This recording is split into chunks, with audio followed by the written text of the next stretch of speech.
अस्सलाम वालेकुम क्लास, कैसे हैं आप सब स्टूडेंट्स? आवाज़ क्लियर है आप सबको मेरी? सबको आवाज़ आ रही है?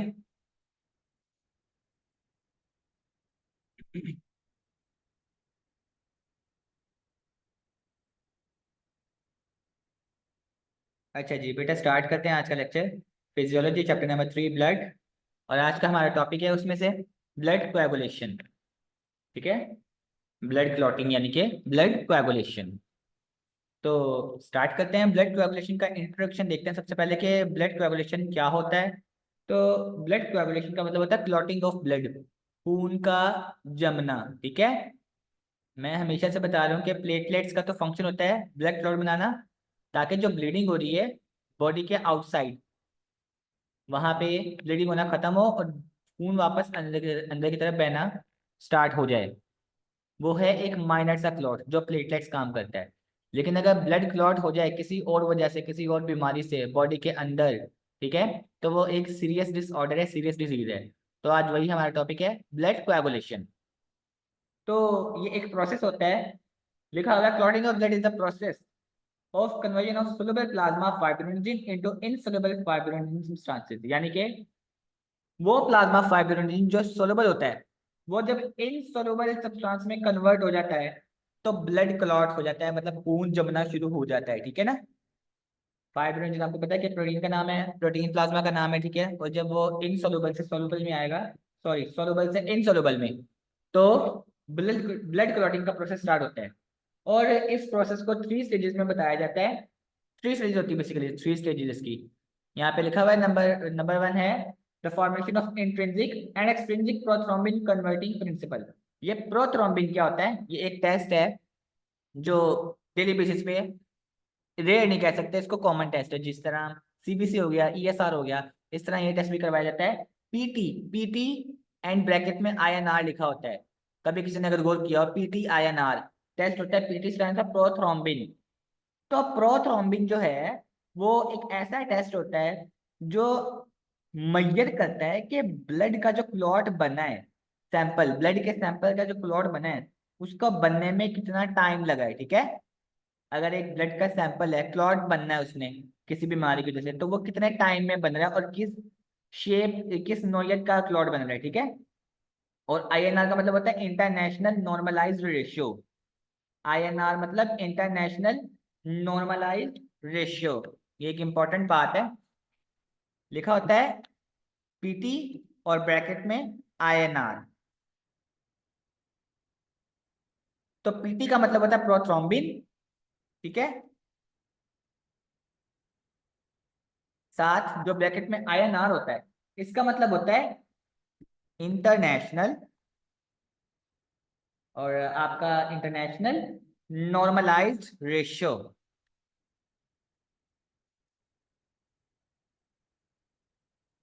ये आपने याद रखना है।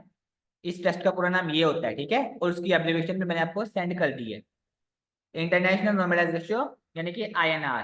प्रोथ्रोम्बिन एक प्रोटीन होती है जो लीवर बनाता है। ठीक है, जो हमारा लीवर है इस प्रोथ्रोम्बिन प्रोटीन को बना रहा होता है।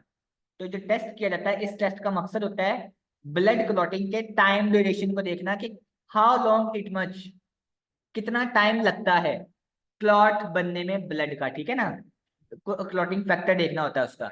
तो इसलिए पीटी आईएनआर जो है करवाया जाता है।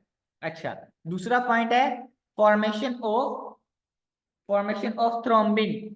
फॉर्मेशन ऑफ थ्रोम्बिन, तो ये भी एक प्रोटीन होती है। ठीक है, ये भी एक प्रोटीन होती है। इसके अलावा formation of stable fibrin. Fibrin भी आपको पता है प्रोटीन का नाम है। जब ये सारी फॉर्मेशन होगी तो जो है ये 3 स्टेप में जो है ये क्लॉटिंग का काम पूरा हो रहा होता है। अगर कोई डिजीज या डिसेबिलिटी हो गई है, ब्लड कोएगुलेशन अब नॉर्मल ब्लड हो रही है, अगर ब्लीडिंग वगैरह बॉडी के अंदर।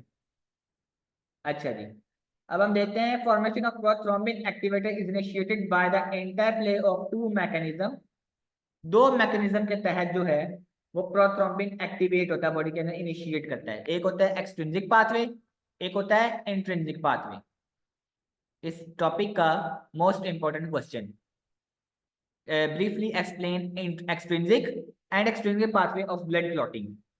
द मोस्ट इंपॉर्टेंट क्वेश्चन, ठीक है ना, repeatedly question. Briefly explain extrinsic pathway of blood clotting and intrinsic pathway of blood clotting. अच्छा, तो ये एक्सट्रिंसिक पाथवे में होता क्या है, ये मैं आपको जरा बता देता हूँ। एक्सट्रिंसिक पाथवे की अगर बात करें, extrinsic pathway of blood clotting, तो इसमें एक टिश्यू फैक्टर होता है, ठीक है, टिश्यू फैक्टर और एक प्लाज्मा फैक्टर, दो फैक्टर्स होते हैं। दोनों, टिश्यू फैक्टर और प्लाज्मा फैक्टर दोनों क्या करते हैं, वो आप कह लो कि एक ऐसा जो है फिजियोलॉजिकल कंडीशन में बिहेव करते हैं ब्लड के अंदर, कि जो उसकी वेजल्स हैं वो सराउंडिंग होती है, जो ब्लड के वेजल, वो सबसे पहले वेजल की क्लॉटिंग होती है, वेजल कॉन्स्ट्रिक्ट होती है, ठीक है ना, प्लाज्मा फैक्टर और टिश्यू फैक्टर की वजह से। इनकी ट्रांस मेम्ब्रेन होती है, ट्रांस मेम्ब्रेनस होती है इनकी। तो वेजल जो है, वेजल की आप कह लो कि क्लॉटिंग होगी, साथ ही ब्लड की क्लॉटिंग भी स्टार्ट हो जाएगी। तो होता है extrinsic pathway of blood clotting. समझ आई कुछ बात की मैंने क्या बताया? Extrinsic pathway of blood clotting.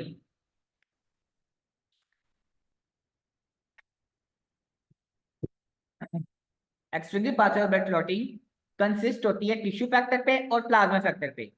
Consist of the tissue factor and plasma factor, दो फैक्टर्स पे मुश्तमिल होता है extrinsic pathway of blood clotting.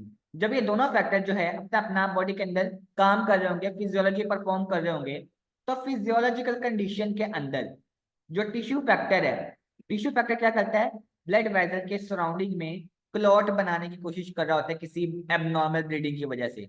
और जब वेजल्स की जो आपके जो कंस्ट्रक्शन होती है, तो ब्लड क्लॉट स्टार्ट हो जाता है। समझ आ गई बात की?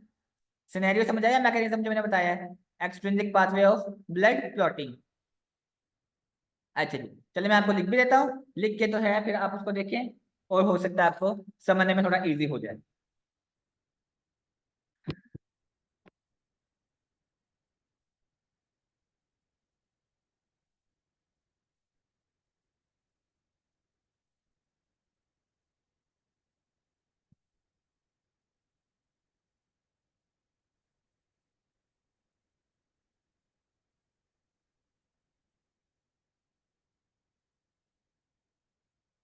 अच्छा जी, सबसे पहली बात, एक्सट्रिंसिक पाथवे में दो फैक्टर्स होते हैं, एक प्लाज्मा फैक्टर और एक tissue factor. Consist of the plasma factor and tissue factor, ये कॉम्पोजिशन है एक्सट्रिंसिक पाथवे की।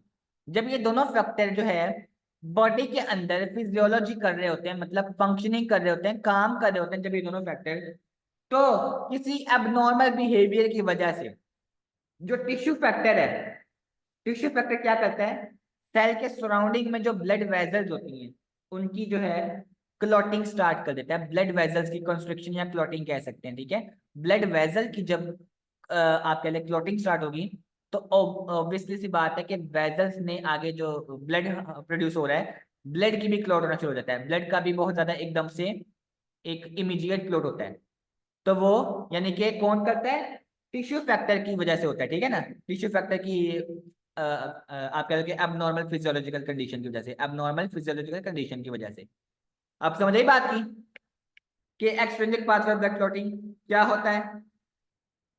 अच्छा जी, ठीक है जी। अब आते हैं हम अपने दूसरे यानी कि intrinsic pathway of blood clotting पे। ये intrinsic pathway of blood clotting क्या होता है? आप कह सकते हो कि इंट्रिंसिक पाथवे में एक सीरीज होती है प्लाज्मा प्रोटीन फैक्टर्स की, 8, 9, 10 और 8, 9, 11 और 12 की। अगर आप ये नीचे देखो क्लोटिंग फैक्टर्स लिखे हुए हैं, ये सारा एमसीक्यूज है, ठीक है। ये क्लोटिंग फैक्टर लिखे हुए हैं, उनके आगे नंबर भी लिखा हुआ है। नंबर 1 पे फाइब्रोनजिन, नंबर 2 पे प्रोथ्रोम्बिन, सो ऑन। यानी कि नंबर वाइज चलते आ रहे हैं, आपने क्या है, जब ये याद करने हैं तो नंबर वाइज याद करने हैं क्लॉटिंग फैक्टर में। और उनकी हाफ लाइफ भी लिखी हुई है, जिसकी नई डिस्कवरी उसके लिखा हुआ है अननाउन, उसकी हाफ लाइफ नई डिस्कवरी, मैं अभी समझाता हूँ डिटेल में। ये देखें, ये लिखा हुआ है 1, 2, 3, 4, 5, 6, 7, 8, 9, 10, 11 और 12, ठीक है। तो क्या है, 13, ये जो है 13 क्लॉटिंग फैक्टर्स लिखे हुए हैं। अब intrinsic pathway of blood clotting में क्या होता है, इंट्रिंसिक पाथवे में ऐसा होता है कि आप कह लो कि उसमें प्लाज्मा प्रोटीन जो होती हैं, उसमें फैक्टर्स कह सकते हैं number, factor number 8, factor number 8, 9, उसके अलावा 11 और फिर 12। ये जो चार हैं, ये चारों जो हैं एक आप कह लो कंबाइन रिएक्शन करते हैं आपस में। और ये जब कंबाइन रिएक्शन करते हैं तो इनका जो एक आप कह लो कि कोएगुलेशन प्रोड्यूस होता है बॉडी के अंदर, कोएगुलेशन क्लॉटिंग प्रोड्यूस होती है बॉडी के अंदर, और वो जो है ब्लड क्लॉट बना देता है। समझिए बात की दोनों में क्या फर्क है। एक्सट्रिंसिक पाथवे में tissue factor plasma factor involve होते हैं, और टिश्यू फैक्टर की अगर कोई फिजियोलॉजी में एबनॉर्मल बिहेवियर है तो उस वजह से ब्लड क्लॉटिंग होती है। इंट्रिंसिक फैक्टर में क्या होता है, ये 13 फैक्टर में से 4 ऐसे फैक्टर होते हैं जिनका आपस में रिएक्शन हो जाता है और फिर जो है वो क्लॉटिंग स्टार्ट होती है। समझिए कौन कौन से मैंने बताए हैं, नंबर 8, 9, 11 और 12। तो ये 4 फैक्टर इंक्लूड है intrinsic pathway of blood clotting में। यहां तक बात क्लियर है सबको? यहां तक कोई क्वेश्चन? ठीक है, टॉपिक जो कॉम्प्लिकेटेड है तो आपने ध्यान से समझना है। काफी एमसीक्यूज बनता है इसमें से, इस टॉपिक में से काफी एमसीक्यूज बनते हैं, और जो है क्वेश्चन अगर रिपीट हुआ है तो वो हुआ है extrinsic and extrinsic pathway of blood clotting का, ठीक है ना। अच्छा जी, अब हम पढ़ते हैं क्लॉटिंग फैक्टर्स और उनकी हाफ लाइफ। सबसे पहली बात, आपने इनकी सीक्वेंस को डिस्टर्ब नहीं करना। सीक्वेंस जिस तरह आ रही है 1 2 3 4 5 एंड सो ऑन 13 तक, तो आपने एज इट इज लेकर चलना कि 1 पे कौन है, 2 पे कौन है, 3 पे कौन है। आप सीक्वेंस चेंज नहीं कर सकते, ठीक है ना। अच्छा जी, दूसरी बात, फाइब्रोजिन नंबर 1 पे है, ठीक है, और उसकी हाफ लाइफ 4 डेज लिखी हुई है। 4 दिन की इसकी हाफ लाइफ होती है। और हाफ लाइफ क्या होता है वो तो आप सबको पता ही है, ठीक है। जिंदगी का जो उसको डिवाइड किया जाता है आधा दौरानी है, ठीक है ना। फाइब्रोजिन क्या होता है, एक मैंने पहले भी बताया था, एक ग्लाइकोप्रोटीन है जो लिवर प्रोड्यूस करता है, ठीक है। प्रोटीन है बेसिकली जो लिवर प्रोड्यूस करता है, और ये पूरे ब्लड में सर्कुलेट होता है हमारे, ठीक है ना। जब भी कोई वेसल्स की इंजरी होती है तो जो फाइब्रोजिन प्रोटीन है वो अगर अच्छे वे में काम करना चाहे तो भी कर सकती है, अगर उस पर अटैक हो रहा है तो वो भी ब्लड क्लॉटिंग में शामिल हो जाती है, फाइब्रोजिन प्रोटीन। क्लियर बात। नंबर 2 पे प्रोथ्रोम्बिन, वो मैंने आपको पहले बता दिया। Prothrombin stands for PT capital, और पीटी का मतलब क्या होता है, ये एक ऐसा टेस्ट है प्रोथ्रोम्बिन जिसमें ब्लड क्लॉटिंग के टाइम को मेजर किया जाता है, और ये एक प्रोटीन का नाम है जो लिवर ही बनाता है हमारी बॉडी के अंदर। प्रोथ्रोम्बिन एक प्रोटीन है, ठीक है ना। और दूसरी बात की एक टेस्ट भी होता है इसके नाम से, पीटी आईएनआर, जो मैं पहले भी बता चुका हूँ, इंटरनेशनल नॉर्मलाइज रेशियो। और इसकी हाफ लाइफ जो है 3 दिन की होती है। ये हाफ लाइफ क्लॉटिंग फैक्टर के नाम और कौन सा क्लॉटिंग फैक्टर किस नंबर पे है, इस पूरे पोर्शन में से 3 तरह के एमसीक्यूज बनते हैं। यानी कि नंबर 6 क्लॉटिंग फैक्टर कौन सा है, वो होता है unknown factor. Number 11 clotting factor कौन सा है, वो है प्लाज्मा थ्रोम्बोप्लास्टिन एंटीसीडेंट। समझ आ रही बात? एक तो गया इस तरह का एमसीक्यू। फिर एक एमसीक्यू बन सकता है कैल्शियम फैक्टर की हाफ लाइफ क्या है, कैल्शियम फैक्टर की हाफ लाइफ क्या है, तो वो हाफ लाइफ आपने चूज करनी होती है एमसीक्यू ऑप्शन में से। फिर आ सकता है कि 10 से 15 घंटे की हाफ लाइफ किस क्लॉटिंग फैक्टर की है, यानी कि एक दूसरे के उल्ट, ठीक है ना, एमसीक्यूज बन सकते हैं।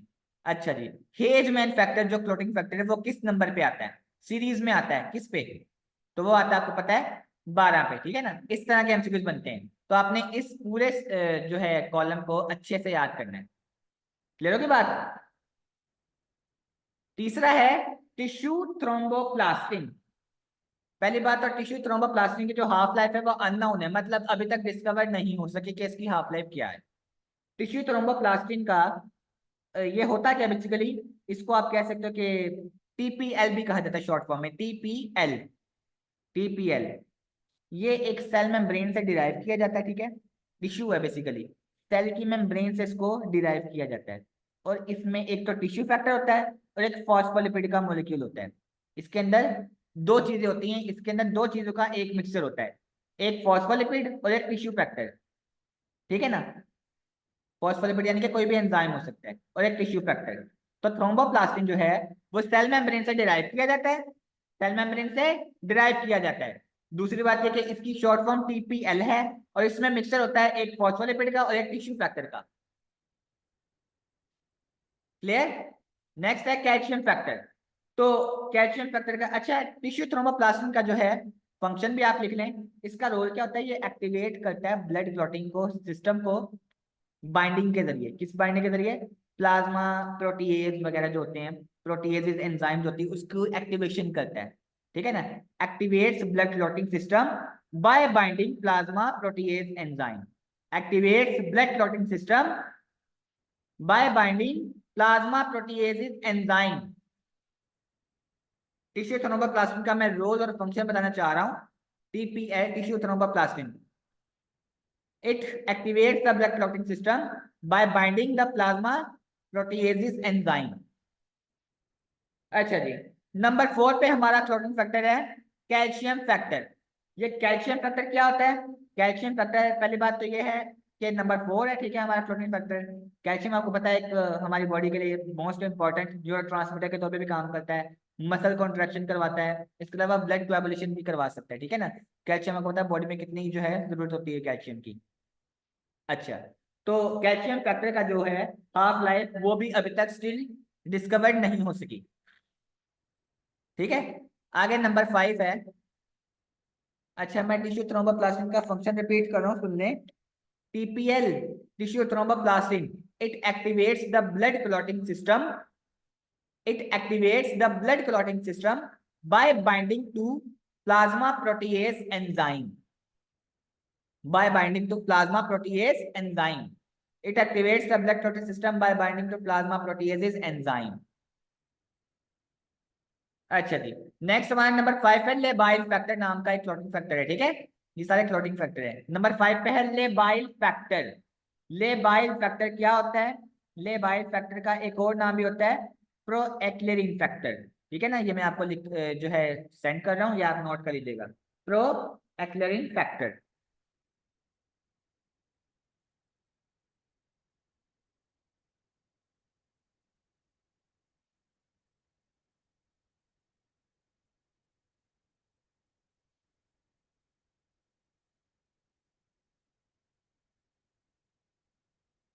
लेबाइल फैक्टर का एक और नाम होता है प्रोएक्लेरिन फैक्टर। तो कभी एमसीक्यू अगर इस नाम से है तो आपने कंफ्यूज नहीं होना, वो नंबर 5 क्लोटिंग फैक्टर यानी कि लेबाइल फैक्टर का पूछा जाएगा, ठीक है ना। लेबाइल फैक्टर का एक और नाम होता है प्रोएक्लेरिन फैक्टर, और ये नंबर 5 पे आता है। अच्छा जी, अच्छा, अब आपने एंजाइम वाले चैप्टर में कुछ ना कुछ एक वर्ड जो है वो अक्सर पढ़ा होगा, को फैक्टर। मैट्रिक लेवल पे को फैक्टर वगैरह तो होते हैं, ठीक है। को फैक्टर, को फैक्टर क्या करता है? प्लाज्मा को फैक्टर जो है वो प्रोथ्रोम्बिन को थ्रोम्बिन में, प्रोथ्रोम्बिन को थ्रोम्बिन में एक्टिवेट करता है, कन्वर्ट कर देता है। और ये कौन करता है? ये क्लोटिंग फैक्टर नंबर 5 मतलब लेबाइल फैक्टर ये काम परफॉर्म करता है। और इसकी हाफ लाइफ 12 से 16 घंटे तक की है, जस्ट 12 to 16 आवर्स। बहुत अच्छे से हाफ लाइफ याद करनी है, बहुत अच्छे से नंबरिंग याद करनी है कि किस नंबर पे कौन सा क्लॉटिंग फैक्टर है, उसका नाम क्या है। आगे है नंबर 6 पे आपका है, नंबर 6 पे आपका अननाउन फैक्टर। ये अननाउन फैक्टर क्या मतलब? ये आपने अननाउन फैक्टर याद रखना, नंबर 6 पे है, जब जो 6 पे आया उसका नाम भी नहीं रखा जा सका, वो नाम भी नहीं डिस्कवर हुआ, ठीक है ना, और उसकी हाफ लाइफ भी अननाउन है।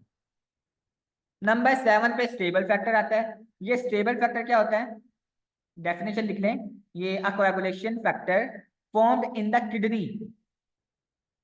मैं नंबर 7 जो है स्टेबल फैक्टर उसकी डेफिनेशन लिखवा रहा हूं, इंपॉर्टेंट है। Stable factor, a coagulation factor, a coagulation factor formed in the kidney under the influence of vitamin K, under the influence of vitamin K. Vitamin K की जो है इन्फ्लुएंस की वजह से, या आप कह लें कि ज्यादा होने की वजह से जो है किडनी में कोएगुलेशन फैक्टर बनता है, और उस नाम वो होता है स्टेबल फैक्टर के नाम का, ठीक है ना। Stable factor is a coagulation factor formed in the kidney under the influence of vitamin के। क्लियर है? रिपीट कर रहा हूं, stable factor a coagulation factor formed in the kidney under the influence of vitamin के, और इसकी जो half life है 5 से 6 घंटे की होती है, ठीक है ना, 5 to 6 आवर्स हाफ लाइफ। आगे है नंबर 8 पे आपका anti haemophilic factor, anti haemophilic factor. तो इसको शॉर्ट फॉर्म में AHF कहा जाता है। A stand for anti, H stand for haemophilic, ठीक है, और F stand for factor. Anti haemophilic factor AHF, ये बेसिकली एक प्रोटीन का नाम भी होता है। ये एक फैक्टर का नाम भी है और एक प्रोटीन का नाम भी है, जो कि नेचुरली बॉडी के अंदर प्रोड्यूस होता है। बेटा विटामिन के, विटामिन के के फॉर काइट, विटामिन के।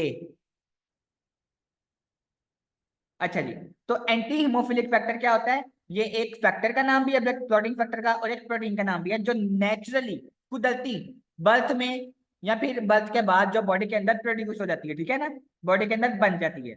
ये किससे हेल्प करता है, ये फैक्टर ये हेल्प करता है blood from clot to stop bleeding, ठीक है ना। यानी कि जो ब्लीडिंग हो रही है उसको स्टॉप करेगा क्लॉट बनाकर, यानी कि इसका जो काम निकला वो सिमिलर निकला प्लेटलेट के। समझे बात की, इसका जो फंक्शन रोल निकला वो एज सिमिलर टू प्लेटलेट्स। इसने क्लॉट बनाना है लेकिन बीमारी का क्लॉट नहीं बनाना है, इसने क्लॉट बनाना है ताकि जो ब्लीडिंग हो रही है वो ब्लीडिंग होनी रुक जाए, एंटी हेमोफिलिक फैक्टर। और इसकी हाफ लाइफ 12 to 15 आवर्स की होती है। आगे है नंबर 9। नंबर 9 पे क्रिसमस फैक्टर। ये क्रिसमस फैक्टर क्या है, क्रिसमस फैक्टर आपने याद रखा नंबर 9 पे आता है। और क्रिसमस फैक्टर एक प्रोटीएज एंजाइम का सीरीज है, प्रोटीएज एंजाइम का कोएगुलेशन सिस्टम है, ठीक है। क्योंकि इसमें जो है पेप्टाइडेज की फैमिली होती है, पेप्टाइडेज की फैमिली आपने याद रखना है। Christmas factor it belongs to peptidase family, ये मैं लिख रहा हूं बेटा, peptidase family. Christmas factor belongs to peptidase family. Peptide और प्रोटीएजेस के एंजाइम होते हैं इसमें, पेप्टाइडेज फैमिली। और इसकी हाफ लाइफ होती है 18 to 20 आवर्स। मैं बार बार बोल रहा हूं कि नंबरिंग को याद करना है, कौन से नंबर पे कौन सा फैक्टर है, ठीक है। तो नंबर 9 पे है क्रिसमस फैक्टर, जो कि बिलोंग करता है पेप्टाइडेज फैमिली से, प्रोटीएजेस एंजाइम वगैरह से, और उसकी हाफ लाइफ 18 to 20 आवर्स की होती है। फिर नंबर 10 पे है Stuart Broward factor. Stuart Broward factor क्या होता है, स्टुअर्ट ब्रावर फैक्टर यानी कि एक पावर फैक्टर, इसको पावर फैक्टर भी कहते हैं। स्टुअर्ट ब्रावर फैक्टर जो है इसको पावर फैक्टर भी कहते हैं, POWER पावर, इसका एक और नाम होता है पावर फैक्टर। अच्छा जी, इसमें क्या होता है, ये विटामिन के डिपेंडेंट होता है, विटामिन के डिपेंडेंट प्रोटीएज एंजाइम, विटामिन के डिपेंडेंट प्रोटीएज एंजाइम, विटामिन के सेम, विटामिन के डिपेंडेंट प्रोटीएज एंजाइम, ठीक है। और इसका दूसरा नाम पावर फैक्टर होता है, और इसकी हाफ लाइफ 10 to 15 आवर्स की होती है। अच्छा जी, नंबर 11 पे आपका plasma thromboplastin antecedent. Plasma thromboplastin antecedent, ये क्या होता है, ये एक प्लाज्मा का नाम है, इसमें ग्लाइकोप्रोटीन भी इन्वॉल्व होता है, ठीक है ना। अच्छा, ये पार्टिसिपेट करता है in the early stages of, लिखें स्टेटमेंट लिखें, plasma thromboplastin antecedent is a plasma glycoprotein, is a plasma glycoprotein which participate in the early stage of blood coagulation। जब ब्लड क्लॉट बनने लगता है, कोएगुलेशन होनी शुरू होती है, तो उसकी जो इनिशियल स्टेजेस होती है, अर्ली स्टेजेस होती हैं, वहां पे ये इन्वॉल्व होता है, ठीक है ना, जब नया नया क्लॉट बनना शुरू हो रहा हो। Plasma thromboplastin antecedent is a plasma glycoprotein which participate in the early stages of blood coagulation, और इसकी जो हाफ लाइफ है 3 दिनों की होती है। फिर नंबर 12 पे आपका आता है हेजमैन फैक्टर। हेजमैन फैक्टर, हेजमैन फैक्टर क्या होता है, हेजमैन फैक्टर जो आपका याद कर नंबर 12 पे आता है। इसके अलावा ये क्या करता है, ये इनिशिएटर होता है कॉन्टैक्ट फेज के लिए, initiator of the contact phase of coagulation. Coagulation को अगर बॉडी के अंदर किसी और सब्सटेंसेस से कॉन्टैक्ट करवाना है तो उसमें हेजमैन फैक्टर इन्वॉल्व होता है। Hageman factor is the initiator, काम शुरू करवाने वाला, सपोर्ट करने वाला, is the initiator of the contact phase of coagulation. Hageman factor is the initiator of the contact phase of coagulation. Clear. इसकी हाफ लाइफ जो है वो अननोन है, अभी तक डिस्कवर नहीं हुई। Hageman factor is the initiator of the contact phase of coagulation. And number 13 और लास्ट प्रोटीन फैक्टर है आपका fibrin stabilising factor. Fibrin stabilising factor, और वो क्या होता है, वो रोल प्ले करता है, ठीक है, वो एक क्रूशियल रोल प्ले करता है, एक इंपॉर्टेंट रोल प्ले करता है इन the coagulation by enhancing the stability of blood clot formation. लिख लें इसका रोल, लिख लें लास्ट वाले का, फाइब्रिन स्टेबलाइजिंग फैक्टर का। नंबर 13 की जो हाफ लाइफ होगा 12 to 16 डेज की, यानी कि 12 से 16 दिन की है। और फाइब्रिन स्टेबलाइजिंग फैक्टर का जो रोल है वो लिखें, इसका जो रोल होता है, it plays important role in the coagulation, it plays in important role in the coagulation by enhancing the stability, by enhancing the stability of blood clot formation. खून के जमने की जो फॉर्मेशन हो रही है उसकी स्टेबिलिटी को, उसको स्टेबल करने के लिए एनहांस करता है, एनहांस करके अपना काम करता है ब्लड क्लॉटिंग में। Fibrin stabilising factor is plays important role in the coagulation by enhancing the stability of blood clot formation। तो ये थे आपके 13 क्लॉटिंग फैक्टर। यहां तक सबने नोट डाउन कर लिया? सबको कोई कंफ्यूजन, कोई बात ना समझ आई हो जी? एनीवन?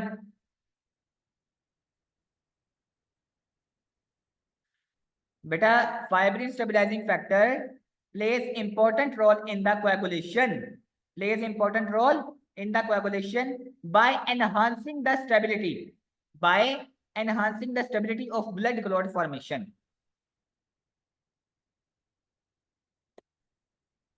अच्छा जी, ये तो हो गए 13 फैक्टर्स और इसमें लातादार एमसीक्यूज हैं आपके। 11 और 12 रिपीट कौन सा बेटा? 11 और 12, अच्छा जी। प्लाज्मा थ्रोम्बोप्लास्मिन एंटीसीडेंट कह रहे हैं आप? प्लाज्मा थ्रोम्बोप्लास्मिन एंटीसीडेंट जो है वो एक प्लाज्मा ग्लाइकोप्रोटीन से मिलकर बना होता है और ये पार्टिसिपेट करता है कोएगुलेशन की अर्ली स्टेजेस में, participates in the early stages of coagulation. जब वो नया नया बन रहा होता है क्लॉट, तब ये इन्वॉल्व होता है उसमें, participates in the early stages of coagulation. ठीक है। और 12 हेजमैन फैक्टर मैंने बताया। हेजमैन फैक्टर जो है इनिशिएटर है, शुरू करवाने वाला काम, जिस तरह बॉसी होता है, बॉस होता है काम शुरू करवाने वाला, initiator of the contact phase of coagulation. Coagulation में होते हुए जो कॉन्टैक्ट होना है किसी दूसरे सब्सटेंसेस से, तो उस काम को इनिशिएट करता है, करवाता है। ठीक है ना। Hageman factor is the initiator of the contact phase of coagulation। Clear है? 13 रिपीट करो, सुन लें। फाइब्रिन स्टेबिलाइजिंग फैक्टर ये रोल प्ले करता है, plays an important role in the coagulation by enhancing, plays an important role in the coagulation by enhancing the stability of blood clot formation. Blood clot formation हो गई, उसको enhance करके stable करना, ये इसका काम होता है। ठीक है। अब क्लियर है सबको? स्टिल किसी का कोई क्वेश्चन यहां तक? एनीवन?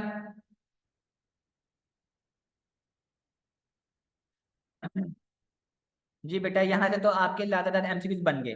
अब आ जाओ नीचे जी, होना है नेक्स्ट लेक्चर आपका कल थर्सडे। कल का टेस्ट भी सुन लें, मीटिंग एंड हो जानी है और अभी जो टॉपिक है वो कंप्लीट में भी ना हो पाए। ठीक है, टॉपिक लेंथी है। ठीक है, टॉपिक लेंथी भी है और क्रिटिकल भी है, क्योंकि एमसीक्यूज बहुत सारा बनता है यहाँ से। कल जो आपका टेस्ट है वो आपका इस चैप्टर का यहीं तक है। ठीक है ना, मैं पहले भी बता चुका हूँ। कोएगुलेशन का जितना भी पढ़ेंगे, ठीक है ना। हीमोलिटिक एनीमिया से ऑनवर्ड, यानी कि हेरिडिटरी सफीरोसाइट से, हेरिडिटरी सफीरोसाइट से लेकर यहां तक अभी जितना पढ़ रहे हैं, ये कल आपका टेस्ट होगा। ओके, अच्छा जी। तो अब आ जाओ अगले एमसीक्यूज पे। हमने 13 क्लोटिंग फैक्टर पढ़ लिए। इन 13 में से कुछ ऐसे हैं जो लिवर में बनते हैं और कुछ ऐसे हैं जो विटामिन के की वजह से बनते हैं। अब लिवर में कौन से बनते हैं? 1, 2, 5, 7, 8, 9, 10, 11, 12 और 13, ये सारे क्लोटिंग फैक्टर्स लिवर में बनते हैं। ये याद रखना है, बहुत इंपॉर्टेंट एमसीक्यू है। एमसीक्यू आता है which of the following clotting factor formed in the liver. तो आपको इन सब में से कोई एक सही ऑप्शन दी जाती है और बाकी जो है गलत दी जा सकती है। ठीक है ना। 13 में से ये जितने मेंशन है ये सारे क्लोटिंग फैक्टर लीवर में बनते हैं, और ये 4, 2 आपका 7 और इसके अलावा ये आपका 9 और 10, ये जो है विटामिन के डिपेंडेंट होते हैं। 4 के की वजह से बनते हैं, विटामिन के की वजह से, और बाकी सारे लीवर में बनते हैं। ठीक है, बहुत इंपॉर्टेंट लॉन्ग क्वेश्चन है। नहीं, जो यहाँ पे लिखे ना सिर्फ उनकी बात हो रही है बेटा। अब आप नोट करो, इन दोनों में ऐसा भी है, एक है क्लोटिंग फैक्टर जो दोनों में आ रहा है। नोट करें, ये नंबर 7 लीवर में भी बनता है और विटामिन के की वजह से भी बनता है, तो ये भी याद रखना है पॉइंट। और ये भी देखो, क्लोटिंग फैक्टर नंबर 2 वो भी लीवर में बन रहा है और विटामिन के की वजह से भी बन रहा है। ठीक है ना। ये आपने याद रखना है, कौन से दोनों में बनते हैं और कौन से सिर्फ एक में बनते हैं। क्लियर? ये क्लियर आ गई सबको बात? क्लॉटिंग फैक्टर के नाम, उनकी सीक्वेंस, उनकी हाफ लाइफ याद होगी तो ये वाला एमसीक्यू भी आपको याद ऑटोमेटिकली हो जाएगा। आज यहीं तक करेंगे बस। मीटिंग एंड होने में 1 मिनट से भी कम का टाइम है। आज के लेक्चर में किसी का भी कोई क्वेश्चन है तो कर सकता है। कल आपका यहीं तक टेस्ट है, ठीक है ना। तो हेड साइड से ऑनवर्ड यहाँ तक का कल आपका टेस्ट है जी। अब किसी का भी कोई क्वेश्चन है तो कर सकते हैं, मीटिंग एंड होने में थोड़ा सा टाइम रह गया है। जी बेटा, एनीवन।